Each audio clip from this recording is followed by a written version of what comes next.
तर विलिनीकरणाच्या चर्चेमध्ये अजितदादा एकटेच होते. आमच्यापैकी कुणीही त्या चर्चेमध्ये नव्हतं असं मुश्रीफांनी म्हटलंय. चर्चा झाली नाही असा आमचा दावा नाही असंही त्यांनी स्पष्ट केलं. भाजपला विश्वासात घ्यावं लागेल, त्यांचं मत नेमकं काय आहे हे देखील पाहावं लागेल असं मुश्रीफ यांनी स्पष्ट केलेलं आहे. अजितदादा गेल्यानंतर परिस्थिती बदलली आहे असंही मुश्रीफांनी म्हटलंय.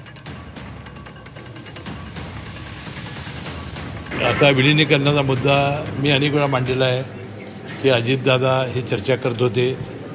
राष्ट्रवादी काँग्रेसचा कुठलाही नेता त्या चर्चेत नव्हता, त्यामुळं त्यांची चर्चा झाली नाही असा काय आमचा दावा नाही. आता सवाल काय की दादा गेल्यानंतर जी परिस्थिती बदललेली आहे, आता भारतीय जनता पक्षाला आपल्याला विश्वासात घ्यावं लागेल, त्यांचं याबद्दल मत काय आहे ते बघावं लागेल.